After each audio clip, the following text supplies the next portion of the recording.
Pai, Senhor, igreja, bom dia a todos. Para quem não me conhece, meu nome é David, eu tenho uma esposa linda, 2 filhos, me dizem, eu sou local, né? Poxa, agora é a hora que fala sobre.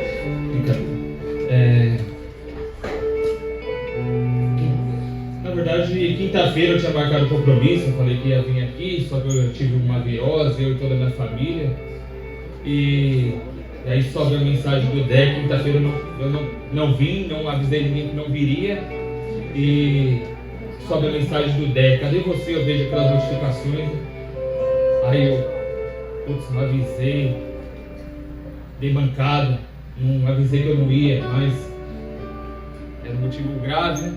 E aí sobe a mensagem, ele logo me liga e fala: David, eu estou falando como é que é, agora o próximo você não vai pegar surpresa, né? A Cristian tinha ministrado que você pode ficar 3 dias sem comer ou sem beber. Então, acho que 3 dias, né? Por isso que ele avisa na quinta. A gente fica sem comer, sem dormir, desde quinta. Então é quinta, sexta e sábado. Então ele não avisa antes por isso. De lá pra cá eu não consigo dormir, razoavelmente bem. Respiro por aparelhos, né? Enfim. Aí ele chama na quinta e fala, eu falei, Dé, primeiro desculpa porque eu não pude comparecer, o motivo é grave. Aí ele, não, mas não é isso não, é para você pregar. É aquela hora que você vira crente, como diz o Hernandes, você não peca mais. Eu nunca fui tão crente na minha vida. Eu durmo menos, eu oro mais e aí estamos. Enfim, é assim que acontece. Então você vai ter que mudar a surpresa. Aguentei. Enfim, vamos lá. Eu tinha na minha cabeça que um dia eu sabia que isso ia acontecer. Um dia iam me chamar para esse momento, porque não sei se eu comentei, acho que no discipulado, porque desde criança eu vou para a igreja e é um pregador para tudo. Nossa, quantas vezes eu era pequeno, aquele menino tímido, não igual o tio Ken, nunca bati a cabeça na parede, mas eu era tímido naquelas exposições lá de escola, tudo. Eu nunca fui aquele que ficava na frente, eu ficava atrás. E aí achei que ia tremer mais. E aí eu, desde pequeno, eu ia visitar as igrejas, como dizem aí, eu sou de berço, minha mãe sempre foi cristã, meus avós eram fundadores de igreja batista na Bahia, e meu bisavô, se não me engano. E aí chega no final do culto, o pregador parava e falava, aquele menino, um dia eu vou te usar pro Senhor, você vai ser um pregador. Meu Deus, não sabe de nada, não sabe o que está falando. Eu sou aquele que fica na frente, não, eu sou aquele que fica atrás. Glória a Deus. E isso aconteceu várias vezes. E aí passaram os tempos, acho que a maldade que estava em mim florescia cada dia mais. Passei uma juventude bem... Na verdade, alguns falam que não é nada. Eu acho que eu só não usei droga na vida. Eu era um menino bem... sei lá, eu queria conhecer o mundo. E aí eu fui pro mundo conhecer. E aí eu, voltando um pouco, eu notei comigo, eu falei, eu não vou falar sobre testemunho, eu não quero falar sobre minha vida. Um dia, se eu tiver oportunidade, uma coisa que eu não vou falar é meu testemunho. Não sei porquê, mas é a primeira coisa que eu escrevi aqui, apresentação pessoal. E aí o tempo foi se passando e aí eu comecei a frequentar a igreja mais firme. Aí eu me casei, E aí eu comecei a frequentar a igreja. E aí eu me cobrava muito. Eu sempre fui um cara que me cobrei muito. Se eu fosse um eletricista, eu queria ser o melhor da minha sala. Se eu fosse um mecânico, eu queria ser o melhor da minha sala. E se eu fosse funcionário também, eu queria ser o melhor. E aí eu comecei a vir para a igreja e eu comecei a me cobrar. Falei, meu, já faz um ano que eu estou nessa comunidade e eu não faço nada. Na última que a gente passou, eu fiquei 6 meses e eu saí de lá e ninguém nem me conhecia. Ninguém nem me conheceu. E aí eu chego aqui e acontece a mesma coisa. Eu não participo da mesa, eu e a Aline saem pela porta dos fundos e ninguém conhecia a gente mais. E aí eu falei, meu Deus, vou participar, vou começar, vai tudo de novo. Vai acontecer de novo isso. E aí, com um ano mais ou menos, eu já estava beirando não, eu tinha completado 30, eu falei, Senhor, existe algo interessante nesse sistema.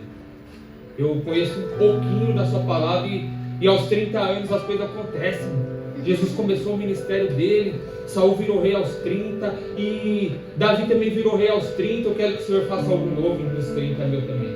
Eu quero que seja diferente. E o Senhor vai fazer o que a gente pediu. E aí nos 30 que acontece? Eu faço 30 em 1º de maio, eu faço 30 anos e lá no começo de junho Deus começa a trabalhar. Então, o Senhor fazer algo novo em nós, Ele tem que arrancar algumas coisas da gente. E aí, Deus começa a trabalhar na minha vida. Naquele momento eu senti que eu tinha entregue tudo, né? E aí eu entrego. Aos 30. Passado um mês, começa o trabalho de Deus. Poxa, minha família é uma família de gente segura, diferente da do Alê, minha família é de gente segura. Então, eu fui criado nesse meio. Então eu era seguro demais e ali no mão aberto demais, e a gente naquele conflito. Isso daí não gera equilíbrio, isso aí gera conflito. Fala que um é mais, outro é menos. Não, lá era só conflito. Até hoje dá uns conflitos ali, ele quer abrir os cofres e quer doar tudo no culto de dar. E eu fico, não, pelo amor de Deus. E aí fica naquela, eu ainda estou sendo curado, estou sendo tratado. Já melhorei bastante, mas ainda estou sendo curado.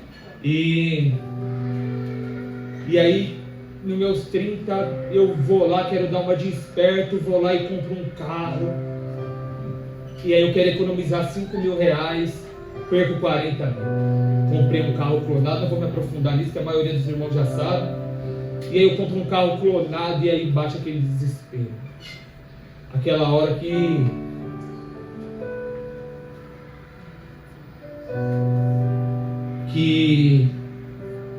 é você e Deus. Não adianta alguém vir te abraçar e todo mundo falar no seu ouvido. Não é palavra que te conforta.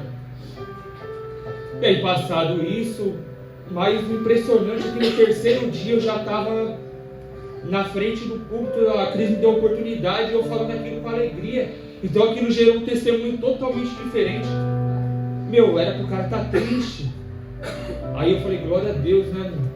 Porque acho que as pessoas achavam que eu ia lá na frente falar de um momento mal que eu tinha vivido e eu ia estar triste, mas não, eu acho que eu demonstrei alegria naquele momento. E realmente foi uma alegria muito profunda quando eu entreguei aquele carro e parecia que tinha saído um peso de mim. Eu falei, meu Deus, glória a Deus.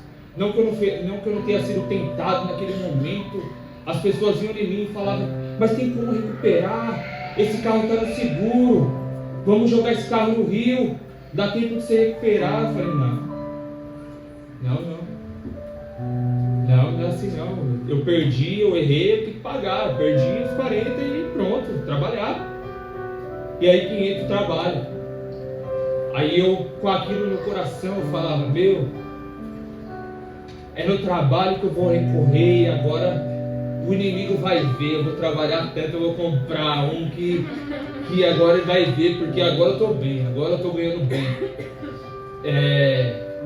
Nossa, eu estou ganhando demais. Era só a primeira ali. Enfim, e aí eu estou encerrando já. E aí o meu a minha segurança foi para o trabalho. Aí eu, não, agora no trabalho, eu chego um momento que eu falo, agora estou ganhando bem. Ali sai do serviço porque eu tenho condição de sustentar a nossa casa, porque eu fui promovido, e aí eu achando que a minha história estava sendo, e foi, né, de uma certa forma. Eu entrei na empresa com 20 anos, eu fui teoricamente enganado, pediram para eu sair do serviço que eu tinha uma certa estabilidade, onde eu já tinha 3 anos, e falaram para mim, vem que o seu salário vai dobrar, que essa profissão que você tem ninguém sabe fazer. E eu peguei as minhas malas, eu falo, uma coisa que eu não faço é fechar a porta. Fechar a porta eu não faço. Mas eu cheguei no dono da empresa e falei, eu quero que você me demita. É a mesma coisa, né? Aí ele falou, não, eu te dou a benção, eu vou te demitir sim. Não, na verdade o dono não me demitiria. Nesse dia, o gerente geral, que já não estava indo com a minha cara, ele aproveitou que o dono não estava e me despediu.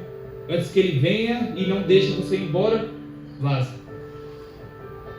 Aí eu fui, aí eu chego na empresa e esse cara... E aí eu chego lá e primeiro mês de salário, mas o acordado não é isso, era muito mais. Aí ele falou, não, aqui você tem que começar de baixo. Eu fui registrado numa categoria que era trainee, e eu falava, o que é isso? Isso daí, aí eu pesquisei, na época eu falei, isso daí não é nem um assistente, pelo amor de Deus, isso daí não é nem eu não entrei como auxiliar de nada, eu entrei como trainee nesse lugar. Eu era lá na outra empresa, lá eu pegava um serviço mais difícil. E agora aqui eu chego como trainee. Ele falou, calma que você vai trabalhar. Enfim, eu vou encurtar a história aí, que eu estou enganando demais. E aí eu chego nessa altura, acho que eu já tinha uns 9 anos dessa empresa, ali eu fui promovido, e eu fui crescendo. Eu cheguei ao ponto da parte fabril, que era mais de 80 pessoas, eu era o que tinha o maior salário. Então o meu ego, ele era inflamadinho lá no fundo, sabe? O gerente chegava em mim e eu batia na porta do gerente, eu quero aumento que eu preciso, minha esposa não trabalha mais, mano. Vê o que você pode fazer. E aí chegou a ponto de uma certa vez o gerente falou assim, David, eu fujo de você para não te dar bom dia. Eu tenho vergonha de olhar na tua cara, porque eu sei o que você merece, eu não consigo bater na porta do dono e pedir um aumento para você. E aí meu ego estava daquele jeito. E aí o senhor precisava tratar isso. E aí ele tratou. Aí passado já uns 2 anos, aí depois desses 30, a empresa fecha e eu fico desempregado. Poxa, aquilo foi uma ducha de água fria e eu falava, vou descansar, fiquei 5 meses, aí passou 6, passou 7, as reservas vai se acabando, e aí é você e Deus mesmo. Pô, nesse meio tempo eu soube que a empresa ia fechar, o Daniel me aparece, aí agora era 4 para comer. E apareceu, Daniel. A segunda trouxe. Enfim. E aí, esse foi um tratar de Deus na minha vida. Com você pode ser diferente, mas foi assim que eu acho que naquele ponto eu conheci o Senhor. Quando você não tem mais nada, você não tem para onde cair, para onde ir. Enfim, vamos. O tema eu ainda não coloquei o tema ainda. Até agora estou sem tema. Mas enfim, vamos começar. 1 Samuel 15, 9, por favor, Edinho. 1 Samuel 15, 9. E Saul e o povo pouparam Agag, e o melhor das ovelhas e dos bois, e os animais gordos, e os cordeiros, e o melhor que havia não quiseram destruir totalmente. Porém toda coisa vil e desprezível destruíram. O que não importava, eles destruíram. Então veio a palavra do Senhor a Samuel dizendo: arrependo-me de haver constituído Saul rei, porquanto deixou de me seguir e não executou as minhas palavras. Então Saul se contristou e toda a noite clamou ao Senhor. Madrugou Samuel para encontrar Saul pela manhã e anunciou a aqueles: já chegou Saul a Carmelo, e eis que levantou para si um monumento, e dando volta passou a descer a Gilgal. Pode parar aí. Então aí o Senhor veio falar para Samuel que ele se arrependeu de ter levantado Saul. A Bíblia vai nos dizer que Saul era ele era benjamita, e ele começa até bem, ele começa falando que ele era da menor tribo, que ele não era teoricamente digno de ser levantado como rei, mas ele era alto, ele tinha boa aparência. A Bíblia vem falar que o maior batia nos ombros dele, então ele era forte, ele tinha aparência. E Saul fez o que Deus mandou e ungiu. Mas esse trecho vem nos dizer que no meio do caminho ele se perdeu, e aí ele não fez o que o Senhor mandou, que era destruir tudo. E por final, que acho que com certeza Deus respondia, ele virou um idólatra, ele levantou um altar para si mesmo. Então ali foi o fim dele. Agora sabe para mim, Edinho, por favor, 1 Samuel 16, 1. É só uma introdução. Disse o Senhor a Samuel: até quando terá pena de Saul, havendo eu rejeitado, para que não reine sobre Israel? Enche um chifre de azeite e vem, envia-te a Jessé o belemita, porque dentre os seus filhos me prove de um rei. Então Deus fala para Samuel, e até aquele povo, ele fala: como que eu vou àquele povo? Se eu sair daqui, Saul vai me pegar. Ele vai saber que eu estou saindo daqui para ungir alguém. Quando sair enchendo um chifre de óleo aqui, ele sabe que eu vou ungir outra pessoa, eu sei como funciona. E aí ele tem uma estratégia, acho que Deus mesmo dá uma estratégia para ele, fala que você vai fazer um holocausto até aquele povoado ali de Belém, lá você vai encontrar Jessé. E ele vai até o local. E naquele local, ele sabia como é que é. Muitas vezes eu pensei que ele estava vendo com os olhos humanos. O olho humano, o que é? Você vai ungir um rei, ele tem que ser grande, ele tem que ser forte. E ele já tinha feito uma vez. Uma vez ele já tinha feito. Então a gente, por muitas vezes eu até critiquei, mas esse daí é o olho humano mesmo. Mas não é, ele já tinha feito isso uma vez. Então Deus está fazendo algo novamente mesmo. Mas a gente sabe que Deus faz algo novo todos os dias. E chegando ali, ele pede para ninguém se sentar àquela mesa, porque o rei não tinha chegado. E Saul chega e fala: é esse. Vou dar uma encurtada aí, tá? É esse? Não é. Tem um lá, o caçula. Ele está no pasto, ele que cuida das minhas ovelhas. E aí ele manda chamar: então traz ele. Mas por enquanto ninguém senta mesmo. E aí chega Davi e ele fala: é esse. Davi, ele é nascido em Belém de Judá. Ele trabalhava de forma anônima, porque no pasto é você e Deus. Se alguém vier te atacar, ninguém fica sabendo, porque os irmãos dele eram tudo guerreiro. Por mais que você tenha aquele filho que ele cuida das suas ovelhas, mas o orgulho está naquele que está guerreando com Saul lá. E aí os outros 3 estavam lá guerreando. Então é esse que enche o orgulho do pai, vendo com os olhos carnais, né? Mas aí naquele momento Davi chega e você pensa: um jovem de 14 anos. Hoje eu cheguei reparando um jovem de 14 anos aqui, sabe? Nunca tinha pensado nisso. E aí eu me chego e eu falo: já pensou Deus falando com um jovem desse? Ali ninguém me deu bom dia, dei bom dia, os olhos nem olham pra minha cara. Eu falei: meu Deus, já pensou falar com um desses meninos aí que não dá bom dia pra ninguém, é rei? Como que esse menino ia ficar? Imagine eu nos meus 30 se falar que eu ia virar rei, meu amigo. só porque eu tinha o maior salário dos peão, tá? Não era lá de cima não. Eu achava, no fundo eu achava que eu era melhor que alguém. E aí aos 14 anos ele chega e aquele óleo é derramado, aquele menino vira rei. E aí o que acontece?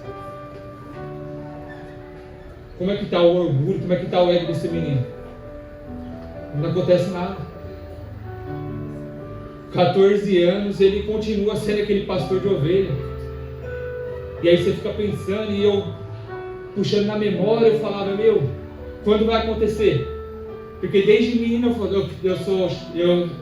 eu tenho um chamado para pregar, só que eu também não cansei isso também, mas tinha aquele questionamento, né? Não que eu tinha muita vontade de estar aqui, porque aqui é lugar de julgamento, não tem como. Todo mundo está olhando e você fica te julgando. Poxa, esse cara aí nem sabe falar direito. E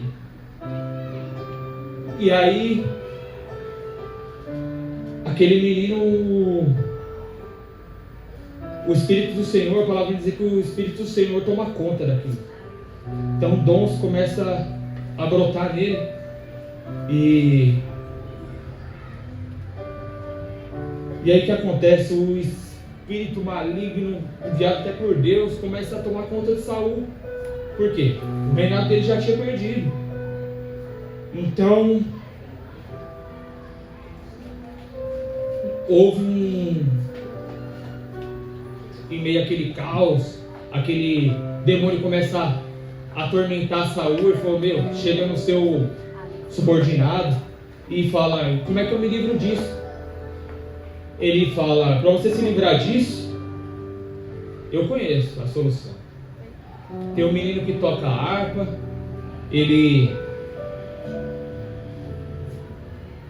como que ele já não foi muito inteligente, né?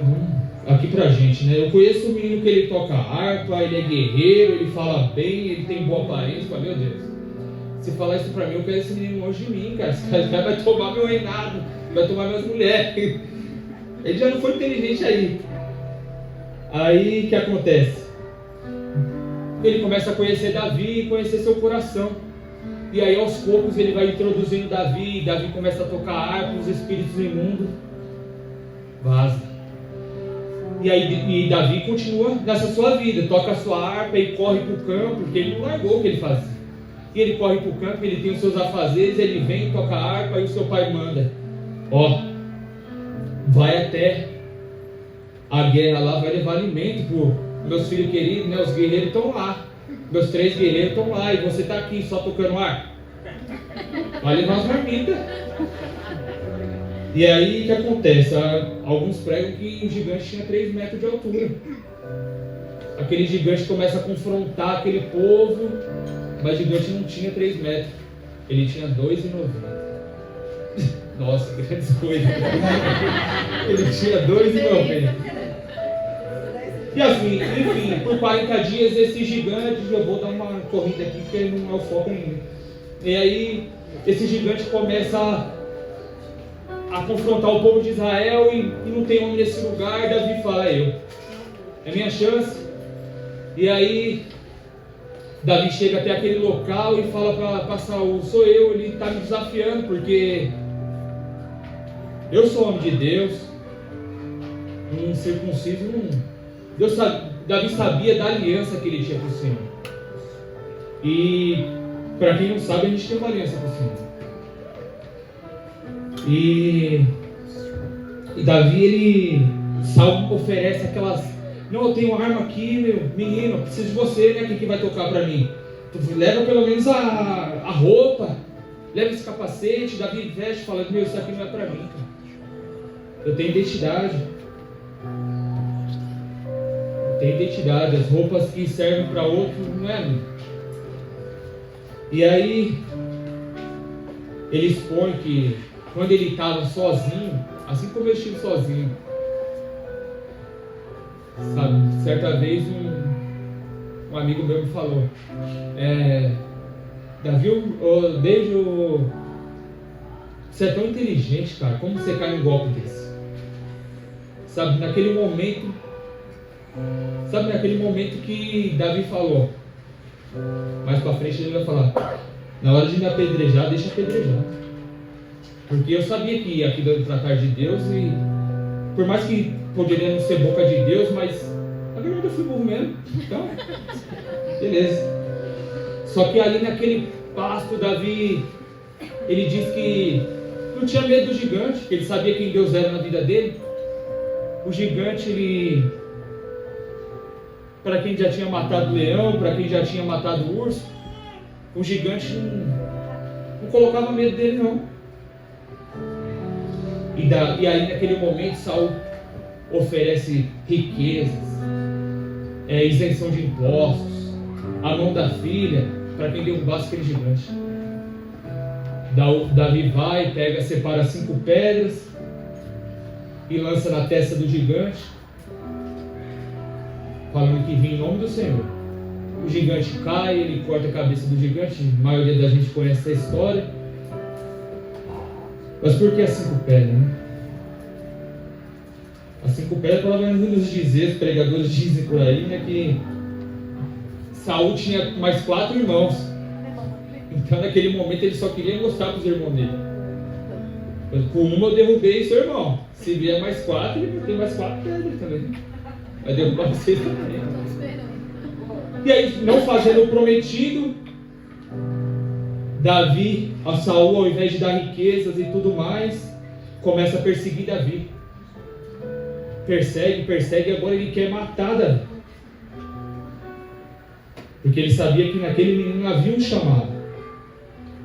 Por muitas vezes, por 2 vezes, Saul ficou na mão de Davi. E Davi não cortou a sua cabeça, porque ele respeitava. Ele respeitava o chamado de Saul. Ele sabia que ele sabia que o reinado dele tinha caído, mas ele respeitava. Aquela circuncisão era algo sério. Nesse meio tempo, Samuel morre, e aí acabou a boca de Deus ali para falar naquele meio. No meio daquela turbulência, daquelas guerras e tudo, Deus já não estava mais com Saul. Saul, em meio àquela guerra, ele não admitia que, na verdade, antes o Davi, nesses encontros que Davi teve com Saul só pede uma coisa: tenha misericórdia da minha família, sabe? E Davi aceitou, por mais que tenha sido perseguido, ele aceita essa condição. E aí Samuel morre, Saul se suicida numa guerra porque ele não achava justo morrer na mão de um oponente, uma pessoa que não era circuncisa. Então ele disse que ia se matar. Davi se torna rei de Israel. Agora eu vou dar uma encurtada. Davi encontra e vai atrás. Davi, ele sabia o que ele tinha prometido. Então ele prometeu que ia ser fiel à herança de Saul. E ali ele começa a correr atrás da herança, mas quem é filho de quem? E aí acha um filho de Jonatas e fala: eu tenho que te abençoar. Eu tenho que te abençoar porque eu prometi ao seu avô. E eu tinha uma aliança com o seu irmão, Jonas. Então eu preciso te honrar, eu preciso te devolver o que é teu. E ele devolve as terras que eram de Saul, dá para aquele... Na Bíblia vai dizer que ele era um rapaz deficiente, o nome dele era Mefibosete. E ele devolve a terra e Davi fala: você tem um lugar na minha mesa. Graças a Deus a gente tem um lugar na mesa do Senhor. E Davi vai mostrando, Davi vai mostrando os seus atributos que fazem ele segundo o coração do Pai. Davi vai buscando e ele diz: agora eu cheguei naquele lugar, o reino está na minha cabeça, mas falta algo. Falta algo. Há um tempo a arca foi roubada e ninguém foi atrás, ninguém fez conta.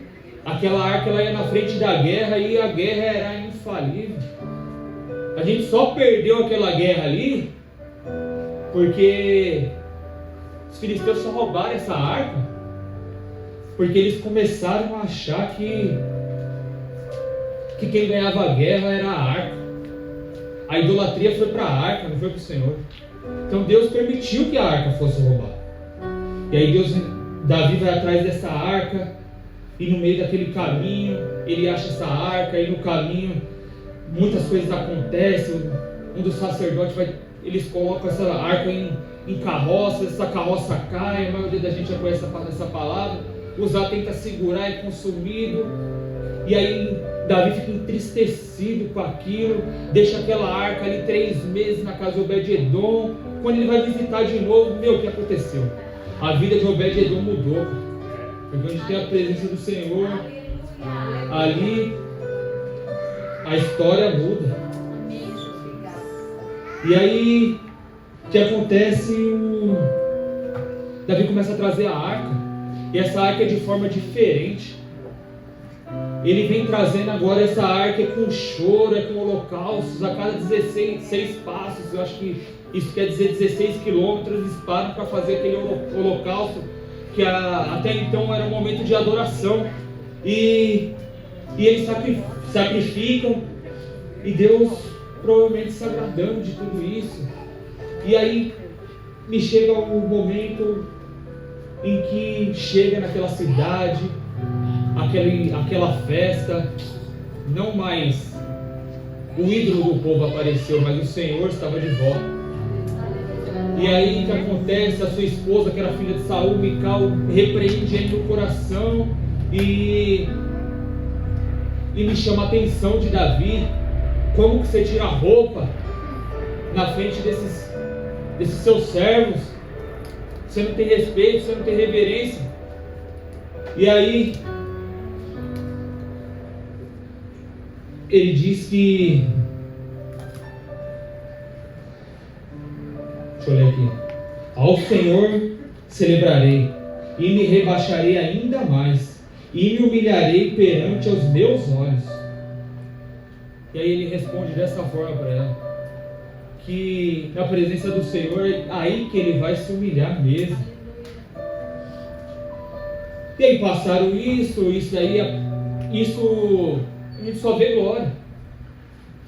Só que o verdadeiro gigante, ele precisa ser arrancado. Assim como foi comigo, o gigante precisava ser arrancado. Eu não queria uma experiência mais profunda. Eu achei que eu era o que? Jesus Cristo, que ia chegar nos meus 30, ia fazer discípulo? Claro que não. Lógico que não. Os ídolos precisam cair. E aí Davi, ele tem duelo com o seu verdadeiro gigante, Batseba.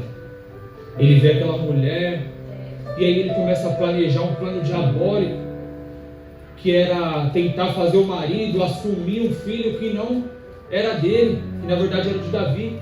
E ele não consegue isso. Esse rapaz morre na guerra, e aí Davi tem que assumir. E aí profetas vêm falar para Davi que ele era o homem mau da história. Que agora o profeta é Natan, não é Samuel mais. E aí a gente sabe que o salário do pecado é a morte. E aí a morte vem entrar. Aquele seu primogênito com Betseba, ele morre por 7 dias. Por 7 dias Davi jejuou ali, achando que tudo ia ser revertido. Deixei pagar. Eu paguei, doeu. E aí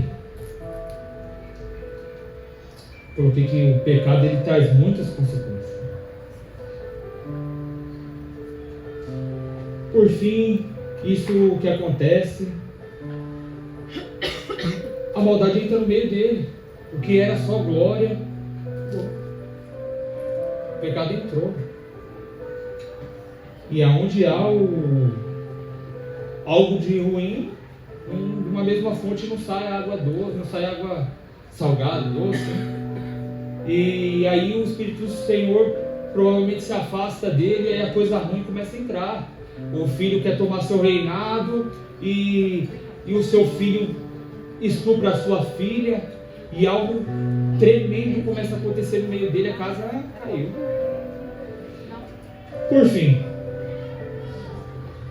mas a reverência de Saul era algo surpreendente. Só dei uma pincelada aqui nesse fim. Chegando no final, meus irmãos, vocês estão comigo? Tem que ter aquele jargão, vocês estão comigo? Mais 5 minutos. E aí seu filho quer tomar o seu trono, mas não é esse o foco que eu quero chegar. Por fim, o filho não consegue tomar o trono, ele dá o trono a Salomão, a quem ele achava que era por direito. Só que eu queria falar mais era sobre essa parte. Quando ele traz a arca do Senhor. Por muito tempo eu fiquei com essa palavra, eu fiquei na quinta, eu fiquei na sexta, eu falei, mas Senhor, não é isso que o Senhor quer. E eu buscando, e eu acho que o meu entendimento talvez chegou hoje de madrugada, que não é esse o foco. Que Davi trouxe a arca de uma forma diferente. Até então aquela arca era fechada. Até então foi constituído todo um ritual para chegar até a presença de Deus. E Davi faz de forma diferente. Davi arca uma tenda humilde para habitar aquela arca. E aquilo era motivo de dele se entristecer. Porque ele falava, como eu vou morar naquele palácio? Como eu moro no palácio e o meu Senhor mora numa tenda? Eu vou ter que construir algo muito maior para o Senhor. Aleluia. Algo muito maior. Então, e eu buscando, que eu tinha comentado uma vez, eu quero as características desse cara. Eu quero as características desse cara. E aí eu vendo isso, eu falo, meu, o Senhor tem que ser maior na minha vida. O Senhor tem que ser maior. Só que eu vou contar uma curiosidade, que a Bíblia é o livro mais vendido do mundo. Disparado, Salmos é o livro mais... A Bíblia é um conjunto de livros, e Salmos é um livro mais lido da Bíblia. E 50% desses Salmos foi Davi que escreveu. Isso é para quem tem a presença de Deus, né? Para quem está sendo inspirado por ele. Davi, ele tinha uns... Chegando no final, tá? A última folha, hein? Davi, ele tinha uns atributos, ele era reverente, ele tinha atração, uma fascinação para a presença do Pai. Isso era diferente. Quero que o Edinho, por favor, abre em Salmo 132.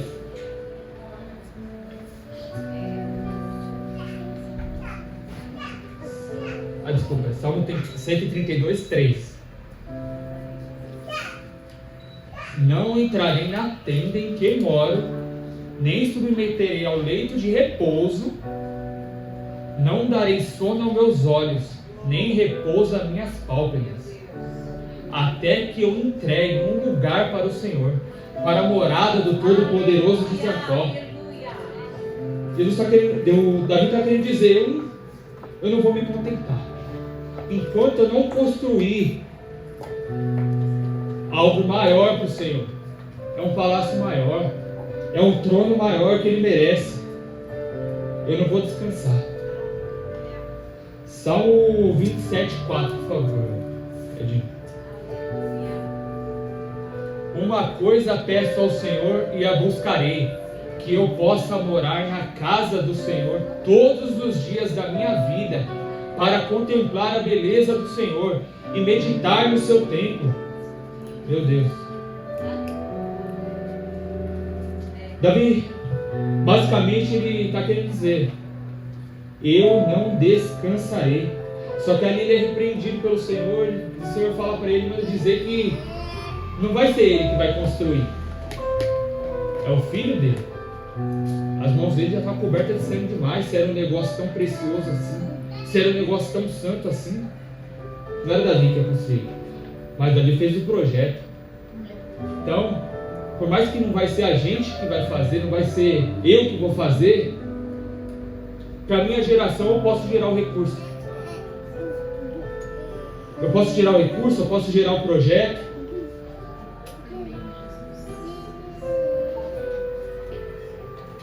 E aí eu coloquei uma pergunta aqui. Isso na verdade foi uma resposta. Que ele não daria descanso aos olhos dele. Uma coisa eu peço ao Senhor e a buscarei. É uma coisa que ele pede. Isso o Senhor faz aquele pedido para você hoje. O que você quer que eu te dê hoje? Seria essa a sua resposta? Que eu possa habitar todos os dias na sua casa. E que o momento que eu sobrar, eu quero ficar meditando também na sua casa. Meu Deus, no domingo eu fico assim. No domingo há domingos que eu venho aqui e eu fico cheio. Eu fico igual aquela mulher no poço de Samaria que recebeu algo do Senhor, que escuta tudo que eu tenho feito, que eu quero sair correndo para falar. Mas na segunda-feira o ministério acaba. Os problemas vêm, as faturas vêm com força. Eles sabem como que eu sou nessa parte. Acabou o ministério. Diferente daquela mulher que sai pregando para todo mundo. Ali é o homem que tem falado tudo o que eu tenho feito.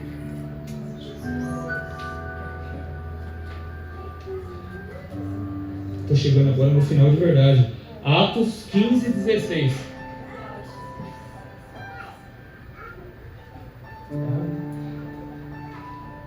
Cumprindo essas coisas, voltarei e reedificarei os tabernáculos caídos de Davi. E levantando as suas ruínas, restaurarei. O Senhor, mais ou menos nessa parte, está querendo dizer o quê? Jesus está falando que Ele vai derrubar. Vai cair pedra sobre pedra. Sabe aquilo tudo que foi armado, aquela tenda de Moisés, aquilo tudo que Davi planejou, e aquilo que mais adiante foi reconstruído, acho que em Esdras, né?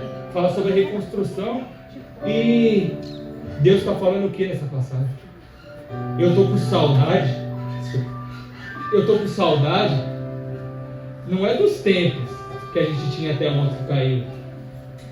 Não é daquele processo em que o sacerdote entrava lá dentro, amarrado pela cintura.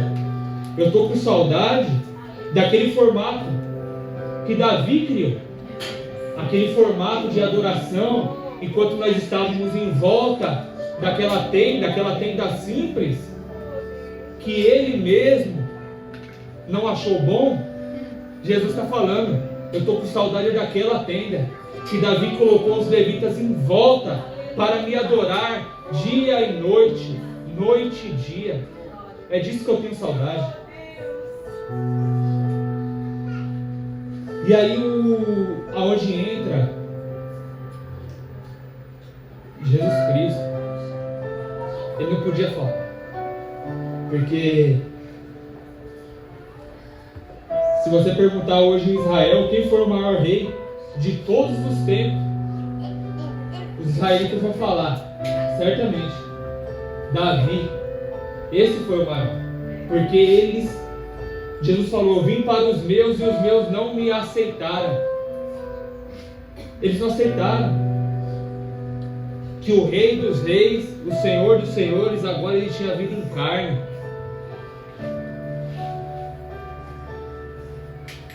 Este rei, ele já tinha um trono, ele se despiu dele para nos salvar. O único, a gente aprende no discipulado que ele é o único que é digno de fazer tal coisa. Ele, para os judeus, acho que eu comentei isso, acho que o Ricardinho, para os judeus, ouviu uma pregação que dizia que para os judeus isso é bem claro. A redenção, que diz o quê? Nós éramos escravos. Escravo do pecado. E somente um era digno. E teria que ser alguém que fosse do meu sangue. Somente ele era digno. Para os judeus isso é uma coisa tão clara, porque quando eu te devo algo, está na tradição deles, que quando eu te devo algo, você vira meu escravo. Ou você paga para sair daquela situação, ou você espera um jubileu. Aí você vai ter misericórdia. Mas existe a terceira opção. Um parente seu vir comprar essa dívida que nós temos. Porque quando um parente compra uma dívida que é sua, ele não quer. Você não quer o irmão seu como escravo.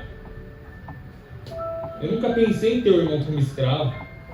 E Jesus, como nosso irmão mais velho, ele também não quer nós como escravo. Ele dá de graça. Aleluia. Ele paga os nossos pecados, entrega de graça. É pela graça. Aleluia. Glória a Jesus. Aleluia. Aleluia. Deus, ele... E aí a chave foi, acho que ontem, acho que meia-noite, 1h da manhã. Eu falo, Senhor, eu posso falar tudo isso que eu falei aqui, mas eu não sei o que o Senhor quer com essa palavra. A Cláudia me falou essa semana que essa palavra vai vir de encontro ao meu, essa palavra vai vir de encontro para mim. Vai ser uma cobrança que vai ser para mim mesmo primeiro. E aí eu não vi nada assim que me tocasse, mas aí com certeza a ficha caiu, a chave virou. Deus, com tudo isso, Deus ele está buscando relacionamento. Ele tem saudade, ele anseia desse relacionamento.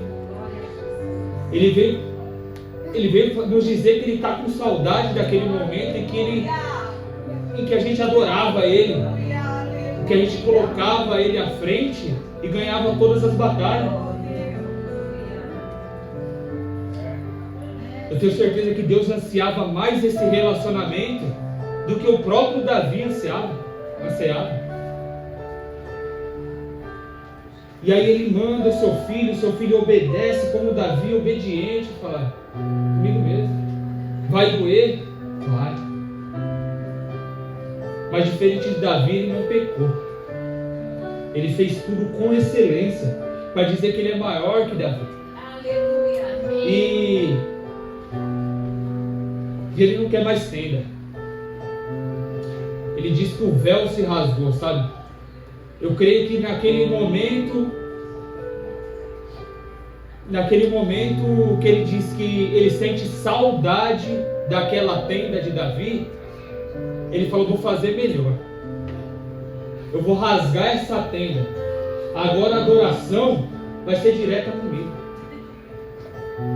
Aquela tenda está rasgada. E isso veio de graça. Como nós cantamos, por que a gente não busca mais para ele se revelar mais? Ele anseia por isso. Vou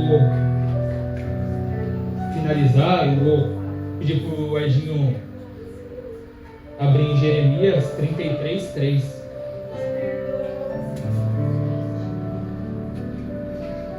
Invoca a mim e te responderei. Anunciarei-te-ei coisas grandes e ocultas que não sabes. O Senhor está ansioso em revelar os tesouros escondidos para nós. E o que eu tenho feito? Eu tenho deixado os problemas me atropelar. Sabe, eu nunca fui tão crente em 3 dias. Eu estava na festinha lá, eu não pensava em outra coisa. Eu preciso agradar o coração do meu Pai.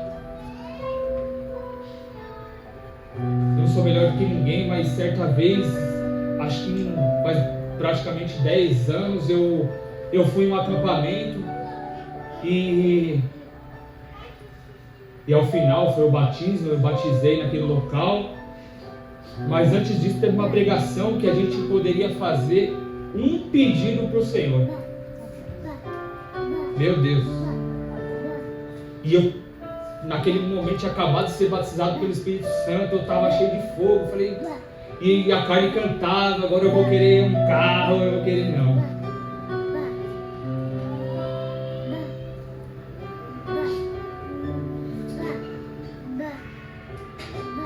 Daquele papel eu escrevi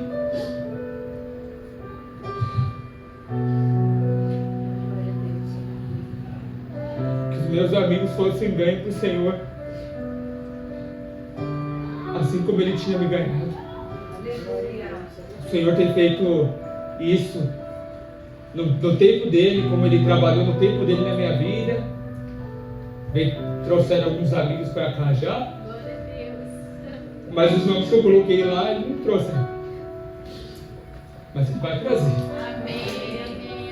Porque Ele não é filho do homem para que minta, nem que se arrependa. Amém. Acho que é isso. Desculpa se eu me enrolei.